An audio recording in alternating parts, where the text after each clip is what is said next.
Hospital Regional ISSSTE Morelia, mi hospital propiamente, cuando apenas estaban entregando las instalaciones. Actualmente este hospital es una unidad COVID por la pandemia y pues es un centro hospitalario que está recibiendo a todos los pacientes de derechohabientes con este problema. Voy a pasarles un video para que entendamos el por qué se hacen todos estos eventos, por qué todo es propiamente pues oficiales, estar orgullosos de estar en esta universidad.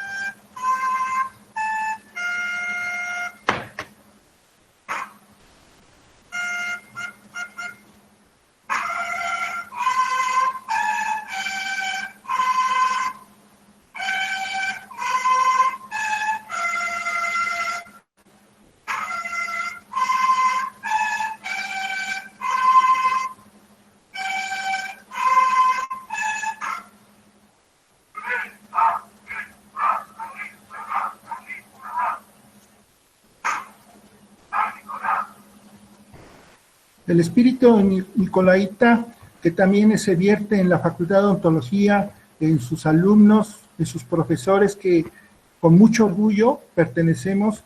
Y pues antes que nada iniciar la plática, pues darle gracias al doctor, al señor director, al secretario académico, a la doctora Nayeli, que me hayan permitido iniciar o participar en este curso.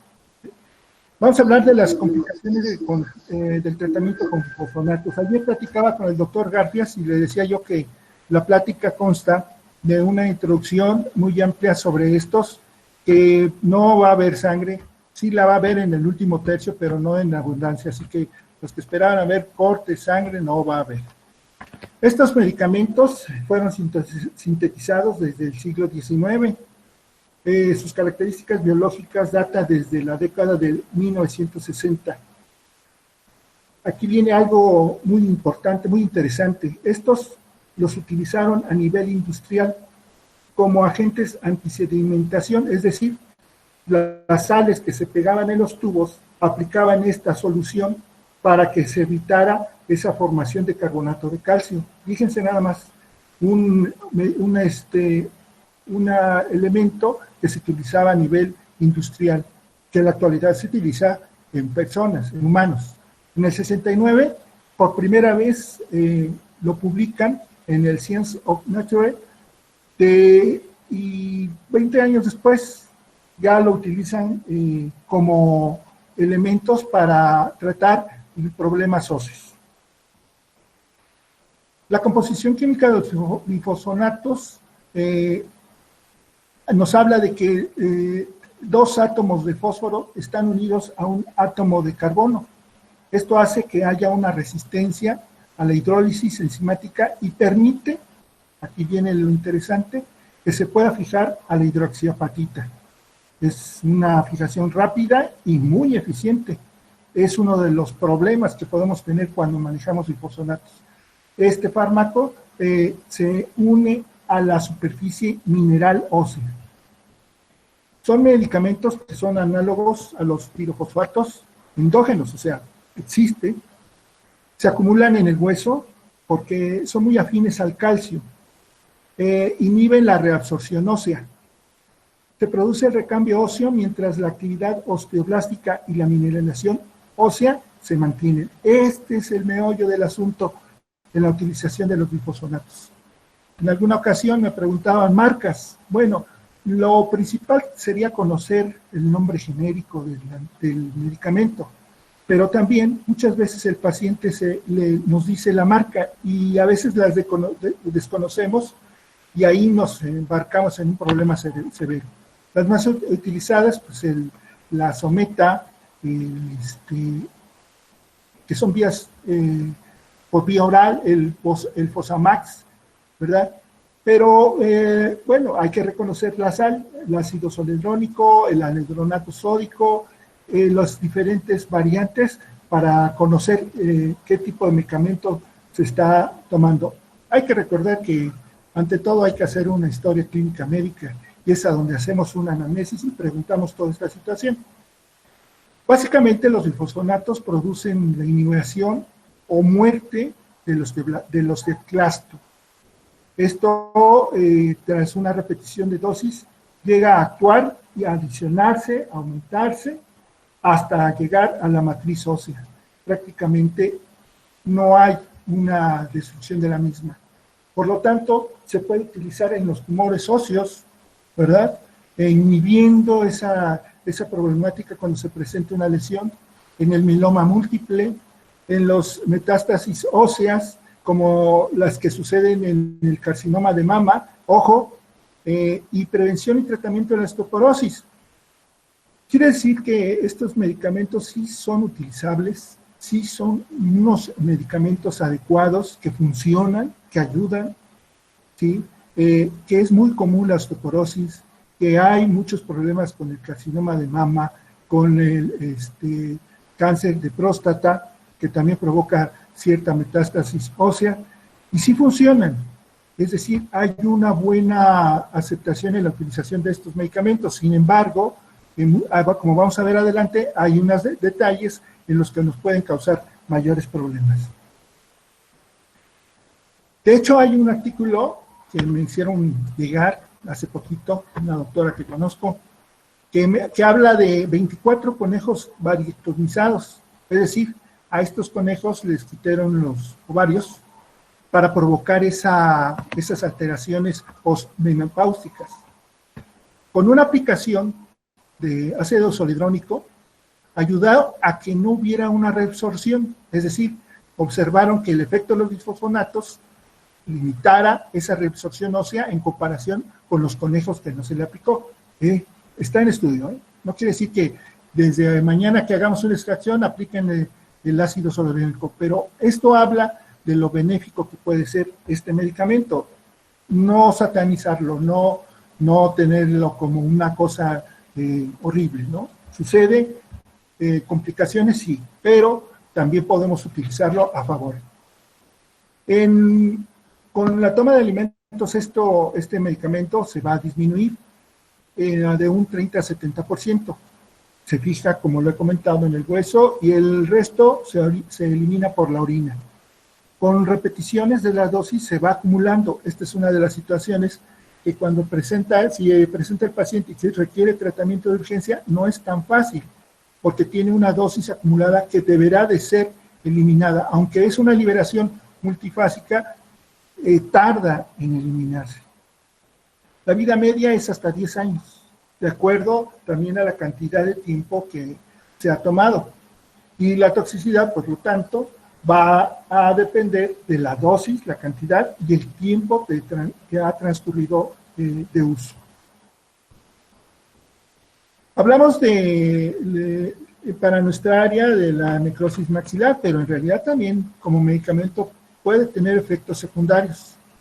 Se deben de tomar en cuenta porque a medida que se han estado estudiando este tipo de medicamentos, y recuerden ustedes que no es muy viejo el uso de estos medicamentos, se han observado diferentes efectos adversos. Lo que las personas que están monitorizando la utilización de los medicamentos y sus efectos, pues advierten de estas situaciones.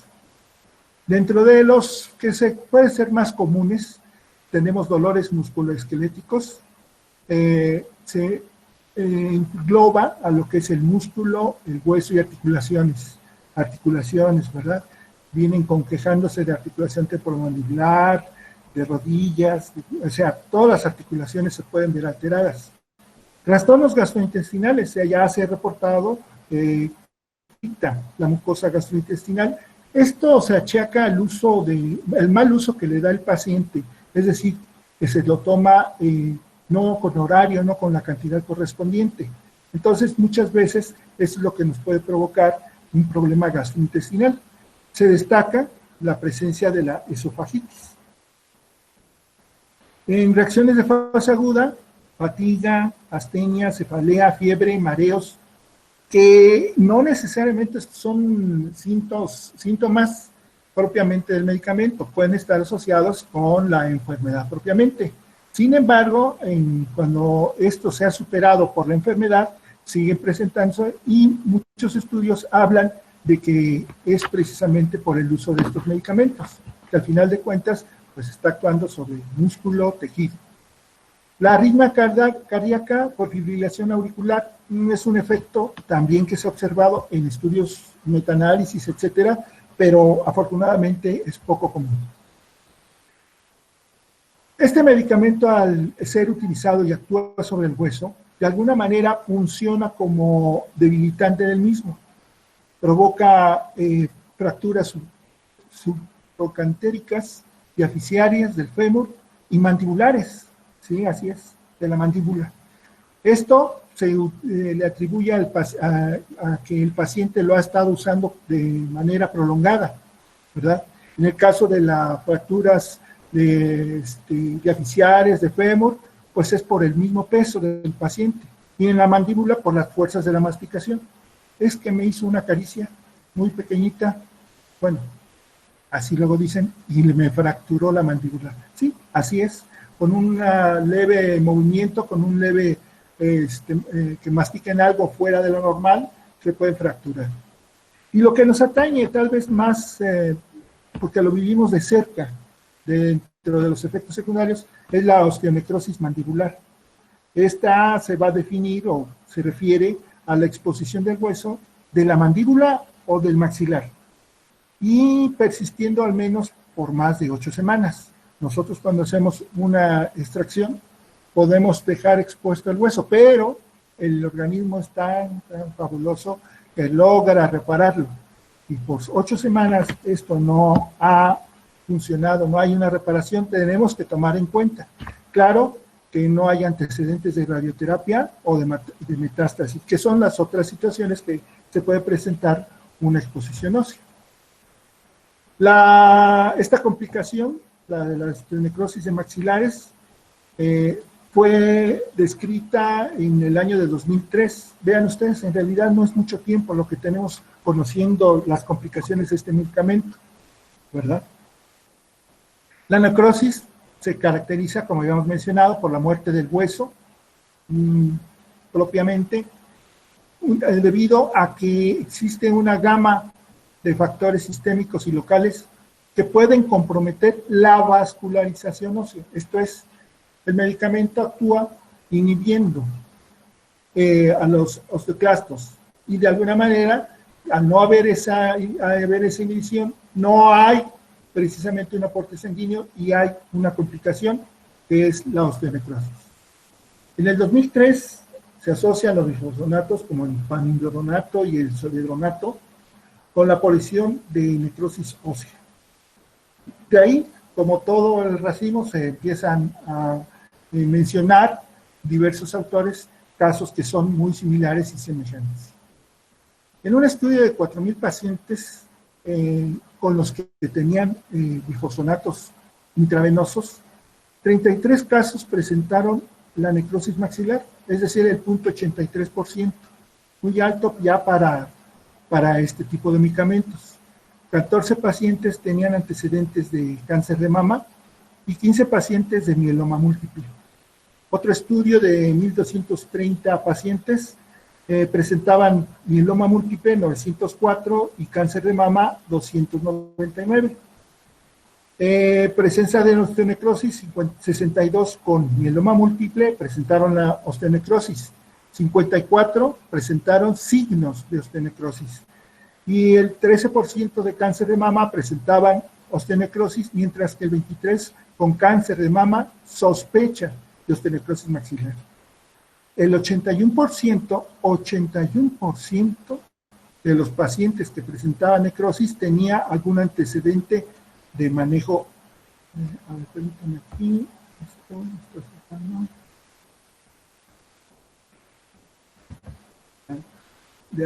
Perdón.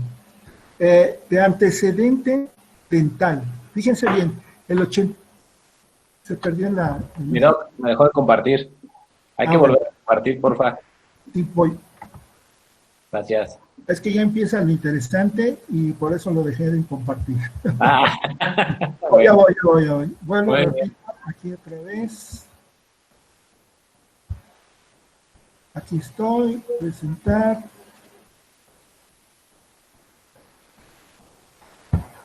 A ver. Una disculpa, pero son cuestiones que Sí, pasan. sí, sí. Espero No que se se esté preocupe. viendo. Que se esté viendo. No, todavía no. Hay que volver a darle a presentar Ahí va. ahora. Sí, sí, sí. Creo Para que ya estamos. A ver, ahí está. No, aún no. A ver, vámonos de... ¿No?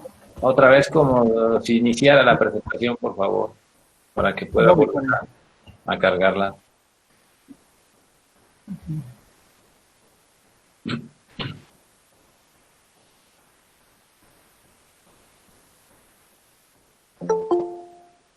También que íbamos, pues. Sí, sí, sí.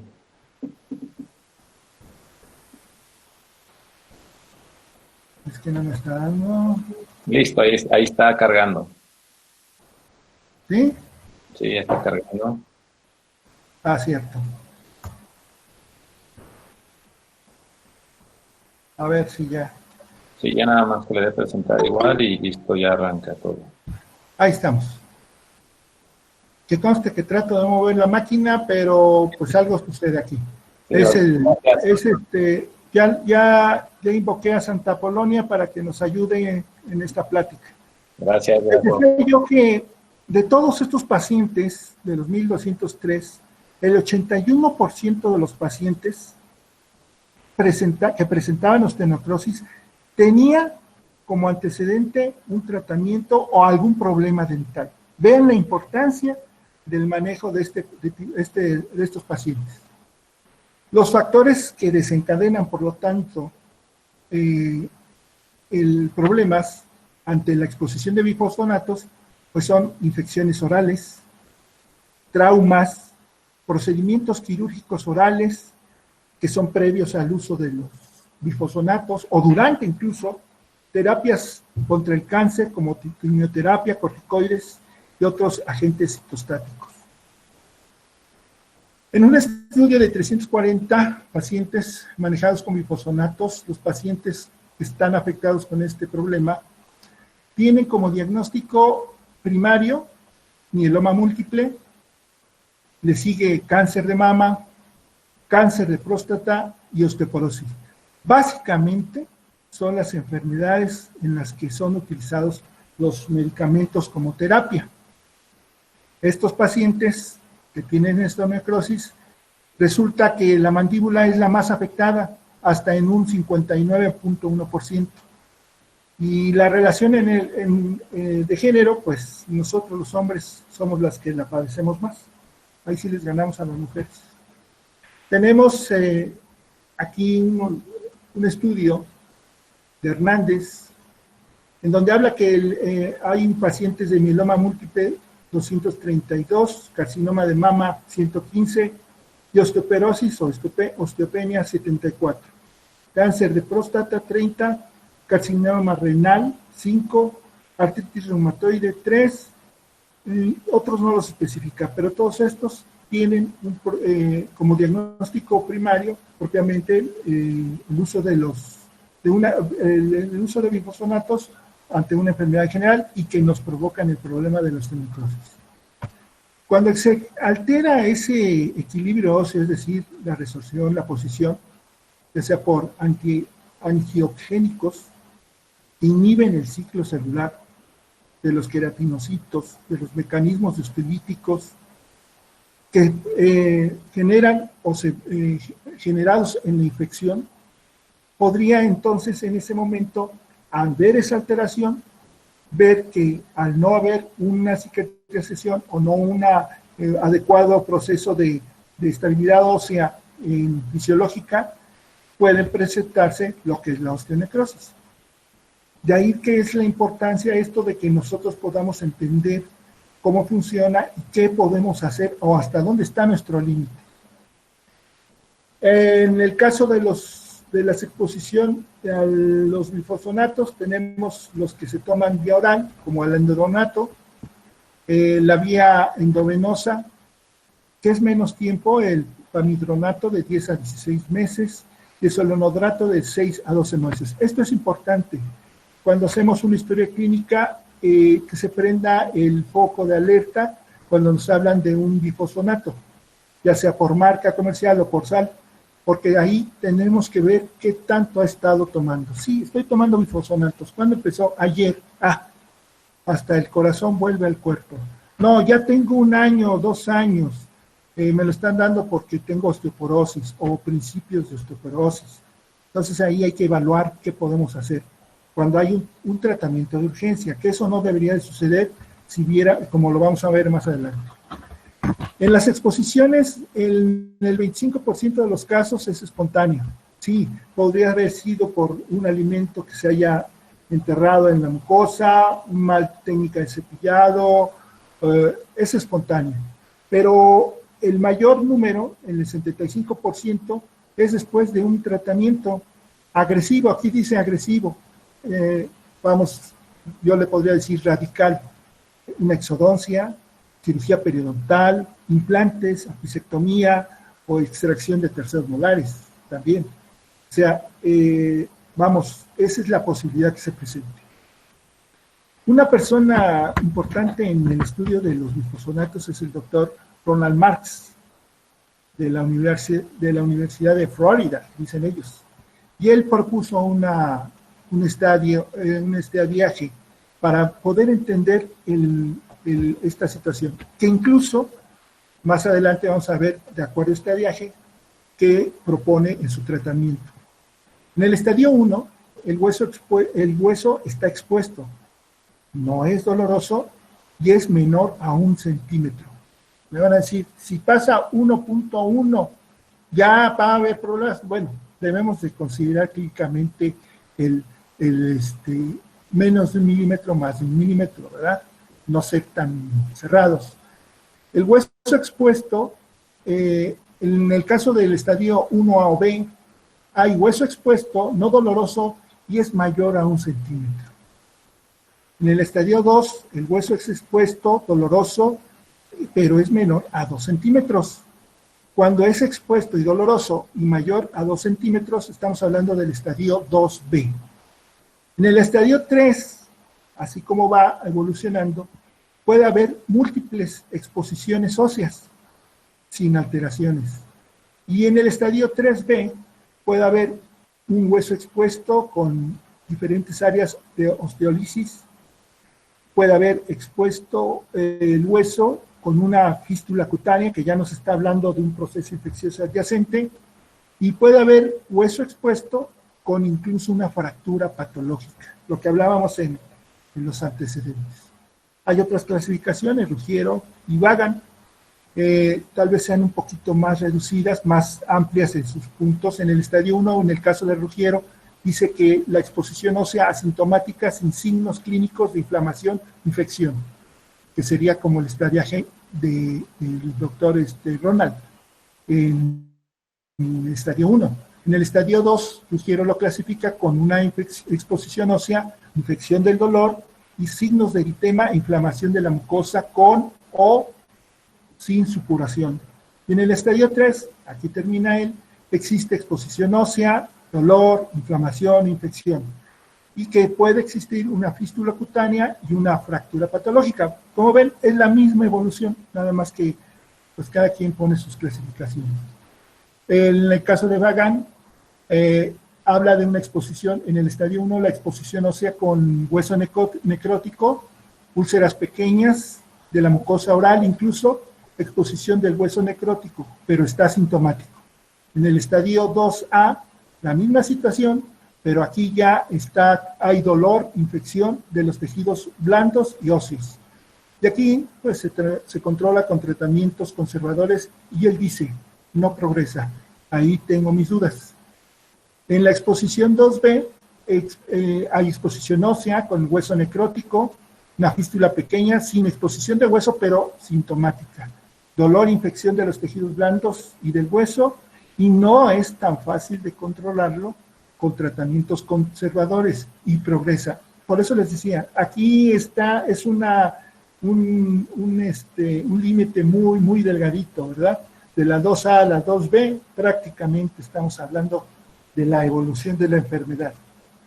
Y en el estadio 3 de Waddam, habla de la exposición ósea con hueso necrótico, dolor, infección, y hay signos o fracturas patológicas. Puede presentar fístula extraoral o intraoral, osteolisis, y se extiende a todo el borde inferior.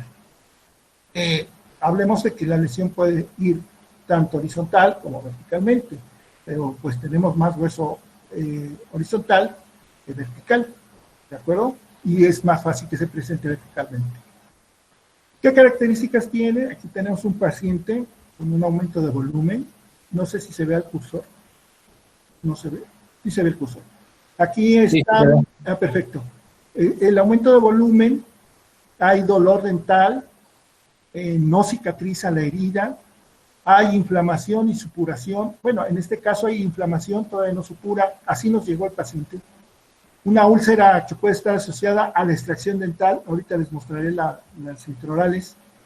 Hay exposición progresiva ósea, puede formarse, ojalá y así fuera, un secuestro óseo, pero en este tipo de lesiones es muy difícil que se forme un secuestro óseo, prácticamente se sigue de frente. Puede haber una hiperestosis del hueso circundante. Aquí tenemos una imagen, este es del maxilar, como hay una zona necrótica, está delimitada, inflamación. Este ya podríamos decir es un estadio 3, ¿verdad? Hay secreción, se está controlando. Vean cómo está abarcando. En una estadio 1, nada más podríamos observar una lesión pequeña como es de este tamaño. Obvio que esto ya no es una lesión estadio 1. Bueno, estos son explosiones, son fotografías del Sol. A mí me llama mucho la atención el firmamento. Son fotos interesantes porque yo me imagino estar a un lado del Sol, pues desaparece la vida, ¿no?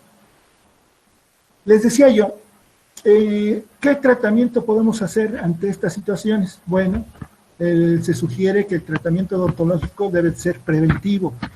Aquí viene un problema bastante severo. El paciente se le dice, tienes cáncer, y lo primero quiere es que se lo quiten quirúrgicamente o que le den medicamento para detenerlo. No ven o no se mide las posibilidades que puedan existir ante las complicaciones por el uso de esos medicamentos, como sucede con los glifosinatos. El que nosotros podamos detener el tratamiento oncológico una semana, para ellos es de que se van a morir al día siguiente. Por eso es muy complicado que nosotros podamos hacer un tratamiento odontológico preventivo, pero está indicado. Tenemos que ser firmes en ese aspecto, hablar con el médico tratante, párale, espérame una semana, darle batalla al tratamiento bucal y poder continuar con el tratamiento oncológico. ¿Cuál es ese tratamiento? Pues eliminar abscesos y dientes no recuperables. Aquí los endodoncistas me van a decir, es que puede salvarse si le damos tiempo. No tenemos tiempo. Si vemos que no funciona, que tiene complicaciones de poder hacer el tratamiento de endodoncia, va para afuera. Preferible tener un paciente mutilado a no tener una mandíbula o un maxilar. La rehabilitación, hay que tener mucho cuidado con esa rehabilitación, que debe ser inocua, que no debe de, en un momento dado, lastimar los tejidos adyacentes. Las extracciones y cuidado periodontal antes del tratamiento oncológico, básicamente. Cirugía de dientes retenidos, que también pueden ser en un momento dado causa de un problema severo después o durante el uso de los bifosfonatos. Los ajustes de prótesis, esto es muy común. ¿Cuántos pacientes de nosotros traen prótesis fijas con una arista, no están ajustados en el cuello? Y sabemos que ahí hay la posibilidad de que haya una inflamación en una prótesis mal ajustada, que se produzca una lesión en la mucosa. Y eso es lo que debemos de evitar. No sirve esa prótesis, cambiarla totalmente. Profilaxis y control de placa dentobacteriana. Les digo a los muchachos con que les damos cirugía bucal, este es el mejor tratamiento para prevenir complicaciones en una cirugía, para prevenir muchas complicaciones, nosotros lo sabemos, pero es a donde menos le tomamos en cuenta. Es decir, educación preventiva, placa dentobacteriana, etcétera. Debemos de tomar todo eso en cuenta. Ya lo que es con mucha controversia es el no implantes dentales. Y me preguntan, doctor, ¿por qué no? Dicen que para muestra basta un botón. No es mi paciente, aclaro, esto fue una plática que tuvimos. Pero vean ustedes, ahí no hay integración, hay destrucción propiamente. Y yo cuando vi esta foto me quedé como el changuito de la derecha, dije, ay Dios, pues no, definitivamente, yo pensaba, no, implantes, ahora lo confirmo, lo reconfirmo. Muchos me van a decir, doctor, pero entonces, ¿por qué en un paciente con el uso de bifosfonatos pueden reemplazar una cadera? Es que hay una situación, cuando se reemplaza una cadera, el ortopedista logra cubrir con tejido blando toda esa prótesis y hay una vascularidad adyacente. En el caso de una extracción, dejamos expuesto el hueso. Ahí puede infectarse por la falta de cicatrización y ahí hay un problema. Cuando por necesidad extrema se tiene que hacer la extracción de un órgano dentario en uno de estos pacientes, se tiene que rotar un colgajo totalmente para poder cerrar y pues tener bajo vigilancia estricta, ¿verdad? En el caso de los implantes, sabemos que no hay una adhesión de la mucosa al implante, y por ahí viene el problema severo. Por eso, mi sugerencia, ¿verdad? Yo no tengo experiencia en colocar implantes en pacientes con bifosfonatos o antes de que se los vayan a aplicar, y no quiero tenerla, porque sé que puedo tener una complicación de este tipo. El tratamiento tiene que ser oncológico, claro, pero nosotros no podemos estar a un lado, debajo. Tenemos que hablar con el médico y al tú por tú imponer también nuestras condiciones y explicarles. Yo les puedo decir que conozco, bueno, actualmente ya somos amiguis, dicen, pero en un principio me decían que si, me decían, ¿sabes qué? Yo le platicaba de la necrosis y dice, ¿a poco pasa eso? Le digo, oye, pues si tú eres el oncólogo, deberías de estar enterado, literal, no voy a decir nombres porque quemo a la persona, pero ahora ya es mi amigazo, ya nos queremos casi amiguis, somos amiguis. Y entendió el por qué tenía yo que hacer tratamiento dental antes. Y no necesariamente yo como maxilofacial, sino el equipo multidisciplinario de la odontología. Desde el preventivo, pasando por el rehabilitador, todos los elementos, todos los que participamos en la odontología, tenemos que estar al pendiente con estos casos. Y un tratamiento previo al uso de bifosfonatos se le agradece a todo el mundo. De ahí que pues en un tratamiento con ya instaurado bifosfonatos debemos evitar un tratamiento quirúrgico, extracción, terceros, retenidos, eliminar alteraciones inflamatorias existentes, otra vez preventiva, técnica de cepillado. Sí, yo sé que están escuchando en muchos maxilofaciales y dirían, bueno, se lo mando al dentista general, pero yo creo que no nos quita nada el poder instaurar en calidad de mientras un plan de tratamiento preventivo, técnica de cepillado, sacar nuestros apuntes por los que no se nos olvida. Retrasar, en la medida de lo posible, la terapia del uso de los bifosfonatos. Se pueden utilizar, antes del uso común de estos medicamentos, hay alternativas que se pueden utilizar, seguir utilizando, para que, vuelvo a insistir, en un tiempo corto se pueda hacer tratamientos dentales a la brevedad y se pueda posteriormente aplicar los bifosfonatos. Erradicar focos sépticos, el control de la placa, otra vez, ¿verdad? La placa dentobacteriana, y evitar tratamientos quirúrgicos. En el manejo de la osteonecrosis debe de estar prohibido, o está prohibido el curetear. Está pequeñito, yo lo cureteo y ya con eso elimino. No, imposible, porque lo que estamos provocando es aumentar la zona de mayor necrosis, es decir, a mayor tamaño nosotros vamos a evitar una cicatrización y en lugar de corregir, vamos a aumentar problemas. Hay un médico que me conoce ahí en el hospital que me vio operar en varias ocasiones un paciente y me dijo, oye, tú te los estás acabando a cachitos. Desgraciadamente esto sucede. Inicia en una parte, es tan mal la boca dentalmente, el tratamiento, que cuando se hace algún tratamiento alterno dental, se provoca otra zona, se necrosa y así nos vamos. Ya empecé a quitar la mitad de la mandíbula, ya quité el maxilar, ya quité un fragmento del lado contrario, es decir, me lo estoy quitando, como dice el doctor, a cachitos, ¿verdad? Me estoy acabando ese paciente. Debemos evaluar la suspensión o cambio de medicamentos.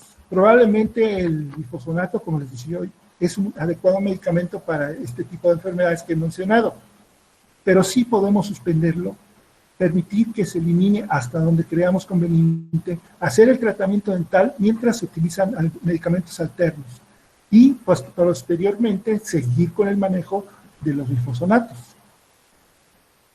Ya está la exposición ósea. Bueno, pues, la obligación de nosotros es que se produzca un proceso infeccioso. El tratamiento siempre debe ser conservador, como les decía yo. La planeación dependerá mucho de la vía de administración del glifosinato, mucho tiempo de exposición al glifosinato, el uso prolongado, la cantidad endovenosa, vía oral, va a repercutir en este tipo de manejo. ¿Por qué? Porque si tenemos grandes cantidades que han aportado vía endovenosa, pues la cantidad, recuerden que se ha adicionado, la cantidad que tenga va a tardar mucho más tiempo en eliminarse. Y por un periodo de 6 meses se habla que puede uno empezar a tratarlo. Y claro, yo les digo, esto es un albur, porque en un momento dado puede ser que ya pasaron mis 6 meses un día y no se haya eliminado por completo el glifosinato y me cause un problema en el procedimiento que yo tenga que hacer. De ahí que hay que ser muy cautos, evaluar al paciente en el momento o previo para programarlo y hacer un procedimiento extremo o radical. ¿De acuerdo?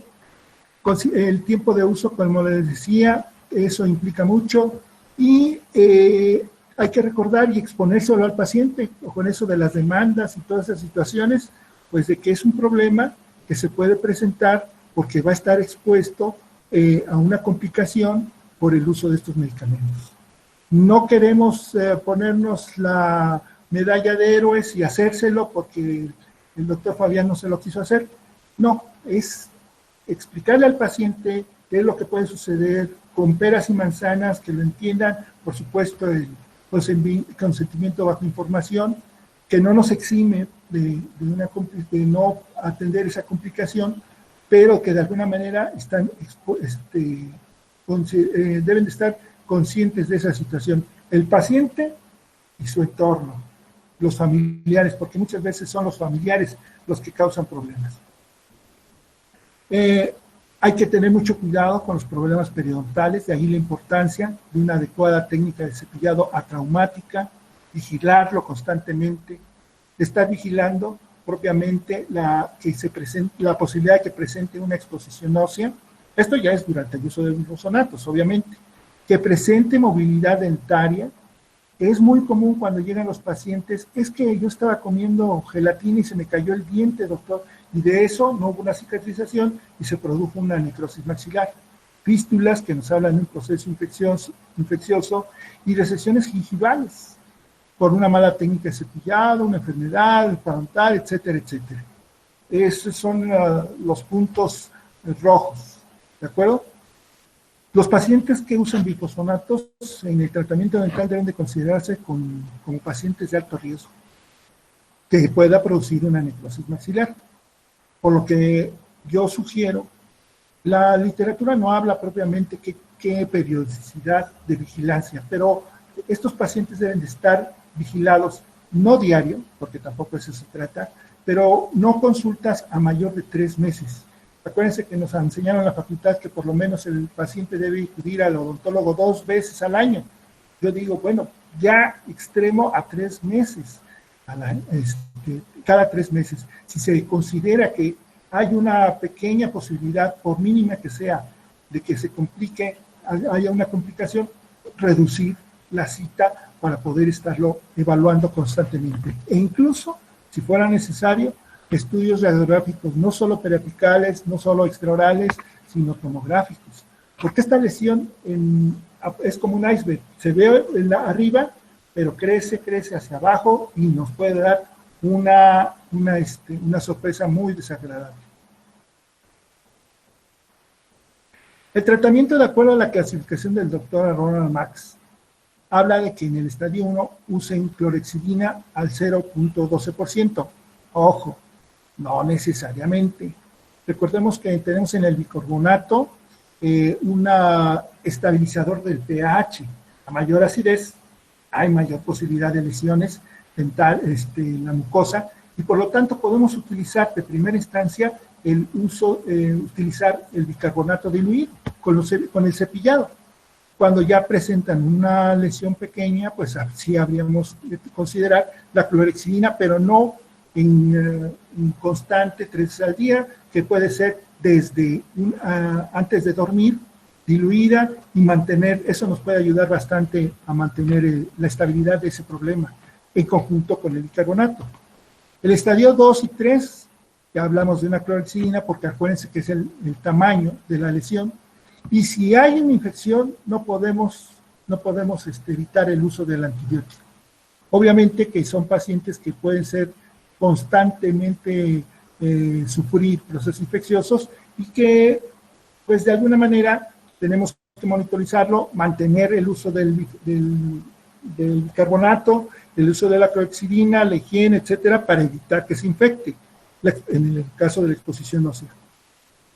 Y en el estadio 3, bueno, todo lo anterior, como las preguntas de examen, ¿verdad? Todo lo anterior, más ya las resecciones de lesiones marginales, que ahí también, o segmentarias, ahí también es una situación, tratamiento ya agresivo, que debemos de tener cuidado en cerrar, prácticamente sellar esos tejidos para evitar una complicación. O bien, hacer ya una resección completa colocando placas de reconstrucción. Aquí tenemos el del paciente que les comentaba. Vean ustedes, nos llega de esta manera la secreción y se le cayó el diente. Ahí está el alveolo, que nunca se produjo una cicatrización. De primera instancia uno puede pensar en una osteomielitis, pero vean la calidad ósea que tiene, vean la secreción, el tamaño de la lesión, vean la inflamación que existe alrededor, y bueno, ya hay una destrucción ósea propiamente, como lo ven en el lado derecho, una osteolisis, está expuesto el hueso y puede haber una fístula cutánea. Este estuvo a punto de provocarse la fístula. El día que llega, ya ven que en el ISSSTE se dan citas rápidas, nada más que aquí hay un pequeño detalle, que cuando nosotros nos solicitan una cita y el traslado refiere a alguna lesión de este tipo o algo parecido, procuramos dársela al día o a los 2 días siguientes.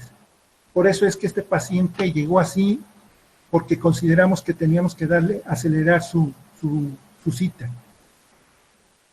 Ya les decía yo, puede presentar una fístula cutánea, no llegó a ser fístula, y puede haber el hueso expuesto con una fractura patológica. Este es otro caso, no es el mismo, pero vean ustedes cómo este paciente ya está fracturado. Quiero que vean la constante.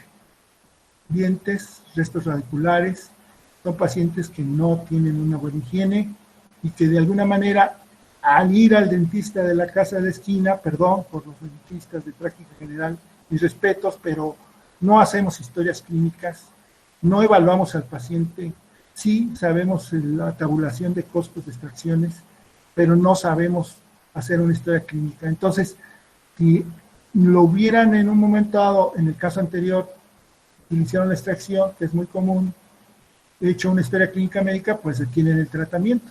Creo que es más loable, más meritorio el hacer un diagnóstico así. En este caso, el paciente presenta la fractura por la debilidad ósea, como les había yo comentado, porque este paciente padeció cáncer de próstata. Aquí tenemos el paciente anterior que les decía, ya a punto de fistulizar. La cavidad oral, lo mismo, vean la constante, ¿verdad? Si este paciente, bueno, el hubiera no existe, pero si este paciente, de alguna manera, antes de darle bifosfonatos, lo hubieran pasado a odontología, no a maxilo, a odontología, le hacen erradicación de focos sépticos en calidad de urgencia y otro gallo cantaría. Aquí ya la lesión es mayor a 2 centímetros, hay secreción, hay dolor, y vean lo que les decía, la punta del iceberg, ¿verdad? La lesión que está aquí, pero vean hasta dónde llega. ¿Sí? Esta es una radiografía, ortopantomografía, que fue tomada de primera instancia. Ya cuando vemos estas lesiones, obviamente solicitamos otros tipos de estudio. Aquí está ya, como ya está abarcando hasta el borde. Esto de un momento a otro podría fracturarse.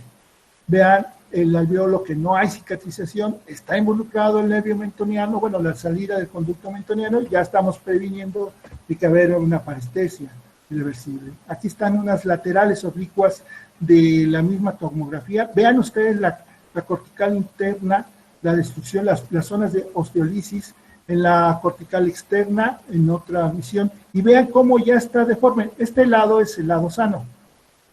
Compárenlo con el lado afectado. Ya no tiene una estructura adecuada, ya está como crecido, como inflamado.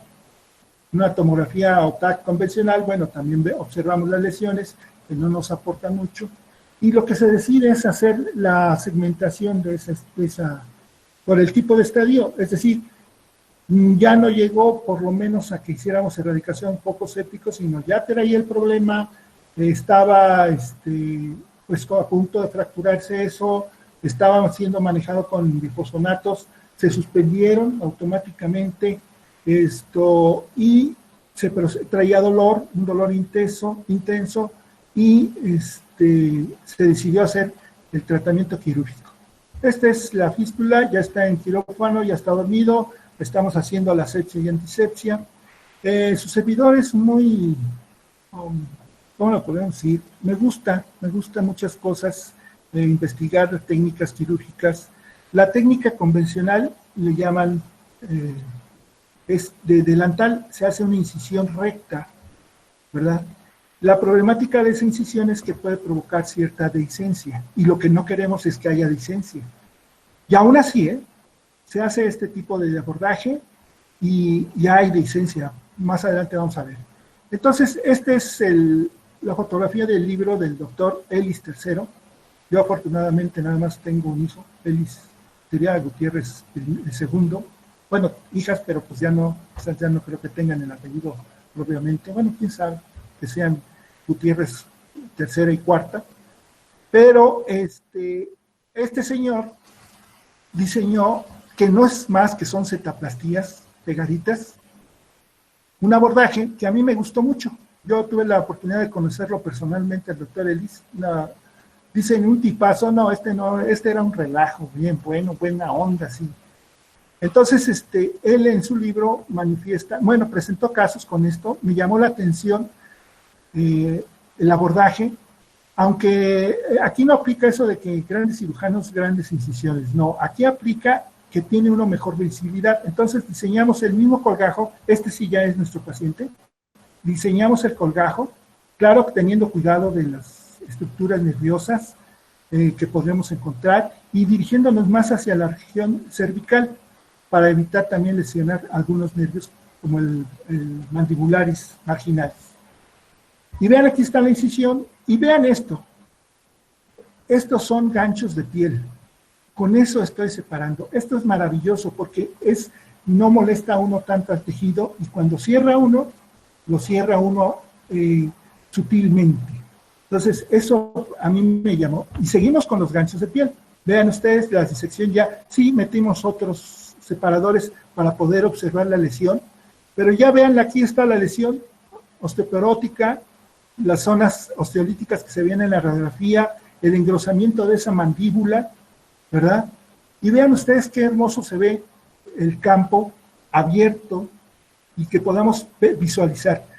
El primer principio que yo siempre pregono a mis alumnos y para mí mismo el primer principio de la cirugía es ver. Ya que viste, volver a ver. Y una vez visto, vuelves a ver. Es decir, tener el conocimiento del área quirúrgica anatómicamente hablando y los planos que debemos de tener. No como el borras. Conocer nuestra área. Se utilizan normalmente placas y tornillos, como en este caso, estos tornillos son para fijación rápida. Esta es una placa ya de las nuevas, que ya vienen más o menos conformadas, vean la forma, ¿sí? El instrumental, la tornillería, las brocas, las puntas de trabajo. Estas son otras placas que estamos utilizando recientemente, bueno, ya las tenemos un buen rato utilizando, son una maravilla, que sustituyen a las placas, a las barras de Erich, las de Winter, etcétera, etcétera, que también se utilizan para trauma facial. De hecho, esto también se utiliza para trauma facial. En las tijeras, las alicatas, volvemos el equipo completo con tornillos, con placas de diferentes tamaños. Ahora sí, lo que necesite el cliente, alicatas, tornillos, y nuestro material básico, instrumental básico. ¿Por qué puse esto? Bueno, porque en alguna ocasión me dijo, pero pues tú con una hoja de bisturí la haces, ¿no? No, este es nuestro campo de trabajo, este es nuestro armamentario, que si ustedes se fijen, difiere mucho del armamentario que alguna vez usamos como odontólogo. La placa que se utilizó en este paciente, vean ustedes, así llega, el tipo de broca que utilizamos con su sistema de 2.4, 2.7, las pinzas para poderlas doblar, tanto vertical, horizontalmente. Aquí viene un poquito la experiencia que podamos tener para acelerar el tratamiento, aunque en la actualidad se está utilizando las reconstrucciones estilográficas para colocar la placa y llegar a hacer a la apertura y colocarla básicamente. Claro, esto aumenta el costo y a veces institucionalmente no lo podemos obtener. Entonces, pues, o te haces hábil, o te haces hábil. Y eso lo sabemos los maxilofaciales que trabajamos, que esto es el aprendizaje diario. Ya le estoy dando la forma, no he cortado el hueso. Aquí hay una situación, pues si vas a cortarlo, ¿cómo pones la placa sobre la necrosis? No pasa nada, porque el paciente ya ha sido medicado con antibiótico, que el de primera elección que actúa a nivel óseo es la clindamicina. Entonces ya lo hemos pasado antibiótico por lo menos 3 días antes, hemos controlado el proceso infeccioso y podemos trabajar contorneando lo más exacto posible al hueso que él tiene para evitar una mayor deformidad. Les decía yo, aquí ya se está fijando la placa, en el caso del lado derecho, ¿sí? Ya una vez fijada, ya sabemos hasta dónde vamos a hacer nuestros cortes, y con una sierra reciprocante, como es el tamaño de una pieza de mano, y la sierra es aproximadamente el tamaño, longitud de una hoja de bisturí, es más larga, estamos hablando de 11, 12 milímetros, se hace el corte ya sea lo más distal, lo más proximal, y el corte se completa del segmento o la parte posterior. Acá vean el lóbulo. Y las relaciones anatómicas son bien importantes, y en el caso de cirugía de cara, debemos nunca perder dónde está el norte, el sur, el oriente, el poniente. Y esos puntos, como el lóbulo de la oreja, a nosotros nos han enseñado que son puntos específicos. Tenemos la relación y sabemos incluso tratar de hacer los cortes lo más paralelos posible.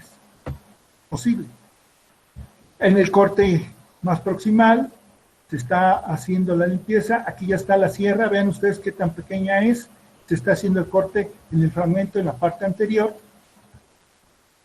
y el retiro del material. Aquí está ya el lecho receptor, el remanente, ya está limpio, vean ustedes, obviamente que esto se hace el lavado intenso, incluso se coloca un antibiótico en la solución, se hace un lavado intenso. La muestra o fragmento, vean ustedes la parte posterior, la parte anterior, el alveolo que estaba seco, vean aquí ya no se ve secreción. ¿Por qué? Porque se contuvo, ¿de acuerdo? Una vista lateral. Vean ustedes nuestro famoso nervio dentario, es emocionante verlo así. el corte en la parte posterior. Y el cierre, aquí viene lo interesante, que la idea es dejar planos. ¿Por qué no pusiste, Fabián, injerto? Ah, muy buena pregunta. El problema radica que es un proceso que han utilizado bifosfonatos, que la cicatrización no va a ser la adecuada. He tenido casos que he tenido que intervenir porque se fractura el hueso, se fractura la placa, se fractura porque no hay una resistencia. Entonces, aquí lo ideal sería colocar injerto y después unos implantes. Pero ante la situación del proceso infeccioso o la osteonecrosis, se prefiere de un momento dado libre y en un segundo tiempo quirúrgico colocar injerto, programar, incluso colocar el injerto y colocar los implantes. En el nivel institucional, la colocación de los implantes es un poquito complicado porque no nos dan presupuesto para los implantes, pero sí podemos hacer una buena reconstrucción y cierre por planos. Vean ustedes, aquí nada más son puntos de referencia, como no hay tensión de los tejidos, sigue habiendo la papadita y ya el cierre, con la colocación de los penros. En la actualidad ya nada más colocamos uno y a veces ninguno. Confiamos mucho en nuestra hemostasia antes del cierre. Al día siguiente, en el pase de la visita, a donde decimos a ver qué te encuentras, cómo está el paciente. Y es cuando retiramos incluso cuando no hay sangrado, cuando el gasto es mínimo o que no ha habido, que la guardia nos reporta no sangró ni una gota, pues se retira el penros. Pero veanla, está tenso, claro, porque hay edema. Este es a la semana cuando vamos a retirar puntos. Está todavía edematizado, ya se nota la parestesia, ¿verdad? Pero vean la limpieza del tejido. Acuérdense que seguimos las líneas de arruga de la piel. Y aquí está ya al mes, ya el paciente ya se ve diferente. Vean ustedes el área quirúrgica, un buen resultado estético, un buen resultado en el contorno de la mandíbula, vean ustedes, ¿de acuerdo? Este señor era de Sinapecuaro y era cartero. Interoralmente, sí, me van a decir, oye Fabián, los focos sépticos sí, todavía queda ese pendiente. En este caso se retiraron los bifosfonatos y se empezó al tratamiento después de la segmentación, se empezó el tratamiento odontológico. Son pacientes que en un momento dado pueden tener recaídas en su problema de fondo y tienen que volver a usar los bifosfonatos, pero ya ha avanzado el tratamiento. Vean ustedes aquí la apertura, pues tiene una buena apertura, pero la desviación por la parestesia. Pero el señor ya reía. Acuérdense de las primeras imágenes que llegó con cara de desesperación, ahora ya ríe. En el posoperatorio, la reconstrucción con la placa. Antes, como estaba, y las zonas que se segmentaron. Este es el caso de la fractura mandibular. Vean ustedes, este señor, don Ramiro. Don Ramiro, bueno, creo que todavía es astro, porque vuelvo a insistir, son pacientes que recaen y no sobreviven. Vean ustedes cómo también traía secreción. El estado de cavidad oral también es horrible. Tratamos de eliminar la placa y hacer curaciones y eso, ¿no? Pero no es válido. Y aquí está fractura. El paciente decía que se sentía mal, que no podía comer, que se le movía un diente. Pues no era el diente, era una fractura mandibular. Don Ramiro, buena persona. Este paciente, les digo, también una necrosis maxilar, que se le hizo en el mismo tiempo la resección, se le cerró. Aquí hay un problema, paladar blando, aunque se rotó el colgajo, hay tensión, y bueno. Otra vez el abordaje, el famoso del doctor Ellis III, haciendo nuestras marcas anatómicas, la disección por planos, la fractura, el nervio mentoneano está disecado, ¿verdad? Vean ustedes, aquí está disecado, desgraciadamente, está involucrado en el proceso osteolítico y tenemos que hacer un corte amplio. Este es otro tipo de placas, pero es el mismo principio. Ya está la sección del fragmento, ya no hay mentoniano, no se podía mantener, la placa ya en su posición y el cierre. Otra vez, vean ustedes, sin tensión. El posoperatorio radiográfico, las lesiones que me van a decir, ¿por qué no se? Porque no se podía por la cuestión del uso de los difosfonatos y irlos haciendo poco a poco. Pues todo está bien, ¿no? Cuando llega nuestro maestro y dice, no, pues, de peluche de tablero de taxista, padrísimo, todo está perfecto. Sácatela. Aparece el cojo con las complicaciones. ¿Qué pasó con ese maxilar? Suele pasar esa comunicación, no hay senos, se va hasta el fondo. ¿Qué hay que hacer? Bueno, aquí hay que considerar que el tejido está inflamado, se espera uno a que haya una cicatrización por segunda intención de los tejidos adyacentes y ya cuando consideramos, hacemos un cierre secundario. En calidad de mientras se puede mandar con los doctores protecistas maxilofaciales, no para hacer un obturador, sino para hacer un protector, es decir, nada más una barrera que permita que cicatrice alrededor. Y créanmelo, hay pacientes que han respondido bastante bien, y cierran casi al 99%, y lo que hacen uno rotar un colgajito y se cierra. Exposiciones de las placas. A pesar de que hace uno el abordaje amplio, vean hasta acá donde están las cicatrices, procesos infecciosos, ya le estaba saliendo barba en la placa misma, la exposición de la placa, está bien colocada, no hay movilidad, pero la misma falta de vascularidad, de cicatrización, hace que esto suceda. Se hace un cierre de segunda tensión con colchoneros. ¿Por qué usé cera negra? Por la fuerza que necesitaba, y no quería que se desgarrara con nylon, y ya el proceso de cicatrización secundaria. Claro, a esto pónganle antibiótico, lavados, cuidados del paciente. El señor Iba me decía que si podía ir a ver a sus animalitos. Pues no, don Herminio, no vaya a ver a sus animalitos. Ya después supe que no iba a ver a los animalitos, iba a ver a la novia, sí, a la novia.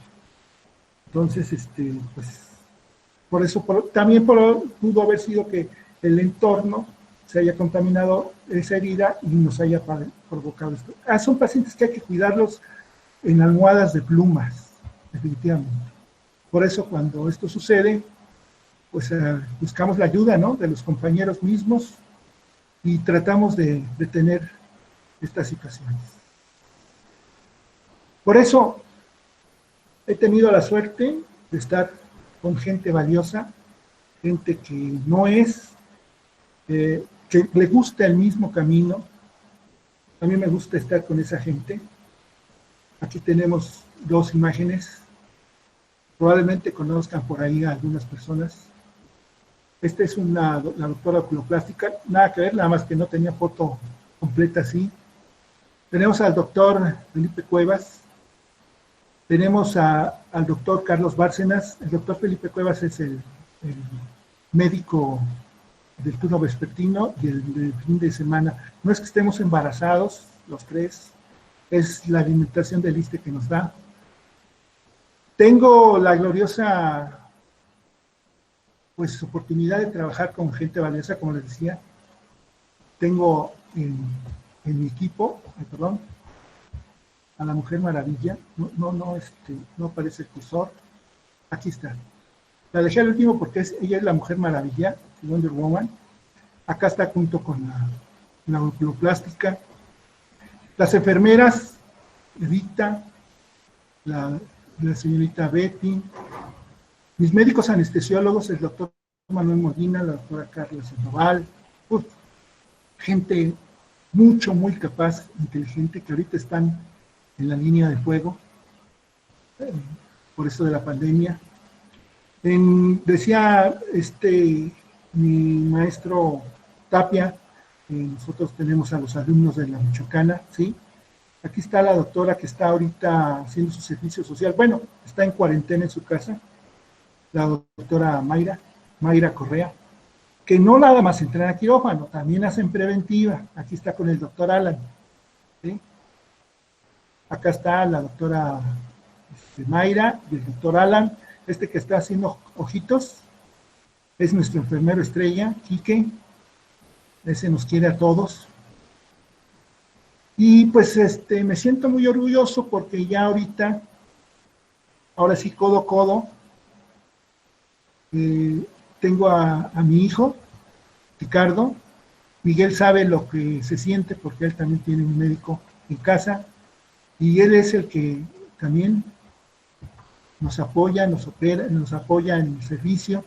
Acá está él abajo y bueno, aquí estoy yo. Por si no me habían reconocido, con el turbantito aquí estoy. Bueno, me van a reconocer por el tamaño y el uso de las mini batas que me dan. A todos los demás si les dan batas buenas, a mí no, aunque sea el jefe, no importa. Pero este es el equipo de trabajo, está trabajando con nosotros, vuelvo a insistir, no soy yo, ¿verdad? Somos todo un equipo. Y por supuesto, alguien que siempre lo tenemos en mente todos los que operamos, es el que nos mueve las manos, el que nos hace que pensemos y que tengamos la oportunidad de hacer tratamientos de este tipo. Pues es lo que puedo hablarles de nuestra práctica de bifosfonatos. Si tienen alguna pregunta, decía un profesor, pues, muchas gracias.